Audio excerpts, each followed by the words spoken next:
Sa murang edad ni Jolas ay namulat na siya sa kahirapan ng buhay. Nung bata ako, doon kami nakatira sa Payatas, Quezon City. And mahirap dati kasi si mama ko, si papa ko walang work. Dumating sa point na minsan nangangalakal kami ng pwedeng makalakal, dyaryo, bote. And minsan, yun yung pinabibili namin. Dagdag pasakit sa pamilya ang pagkakaroon ng bisyo ng kanyang ama. Yung takot na pakiramdam ko, hindi ko siya tatay, malayo yung loob ko sa kanya. Dumating sa point na ayoko siyang makikita, ayokong makakasama siya, ayokong makakarinig ng kahit anong kaluskos na manggagaling sa kanya kasi nagkaroon ako ng kaba sa puso ko. Tumira si Jolas sa kanyang lola sa Cavite upang makaiwas sa gulo ng pamilya at maipagpatuloy ang kanyang pag-aaral. Dahil sa pagtitiyaga at pagsusumikap ni Jolas, ay nakapagtapos siya ng elementary at high school. Subalit, napatigil muna siya sa pag-aaral upang tulungan ang pamilya. Sinabi sa akin ni mama ko na hindi niya ako kayang pag-aralin ng college. So, ginawa ko, nag-work muna ako sa pag-aakalang makakapag-ipon and the same time, makakatulong ako sa mga magulang ko.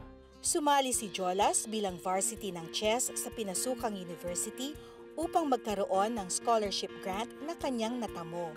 Habang nag-aaral, naimbitahan siya sa isang church service. Kilala ko ang Lord. Sumabay kasi doon yung mga problema, ang daming project, ang daming problema sa bahay. That time, pasuko na ako eh. Pero nung nakilala ko ang Lord, na-realize ko na meron siyang plano sa akin.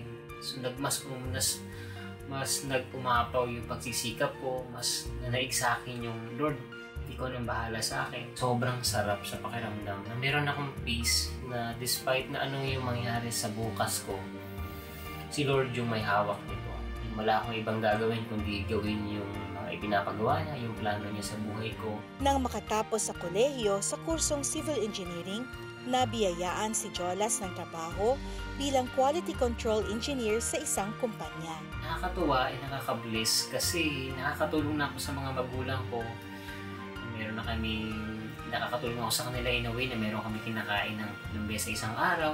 Habang aktibo sa ministeryo, nakilala ni Jolas ang kanyang asawa na si Lee. Sa church ko na nakilala yung wife ko, that time sobrang gustong-gusto ko talaga siyang ligawan kasi sobrang na-attract ako sa kanya. Hindi lang siya maganda, nakita ko kung paano siya mag-serve kay Lord. Kaya sobrang sabi ko, Lord, gusto kong mapangasawa tong tao na to. Nakakatuwa, blessing ng Lord, nung naniligaw ako, sinagot niya ako. Grabe ang Lord sa buhay ko kasi unti-unti niyang pinaparamdam sa akin na kung gaano ko kamahal yung asawa ko, kung paano ako minahal ng Panginoon. And lately lang nakakatuwa kasi prayer namin kay Lord, magkaroon kami ng sariling bahay. Hindi pa doon nagtatapos ang biyayang kanyang natanggap.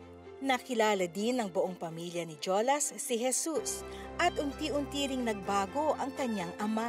Yung dating tatay na nagbubugbog, hindi na. Yung dating tatay na parang walang pakialam sa bukas, ngayon siya na yung provider sa amin. And dumating din sa point na siya na yung nagsasabi sa amin, nagpapangaral sa salita ng Diyos. And one time, umuwi siya, naregaluhan niya ako ng Bible.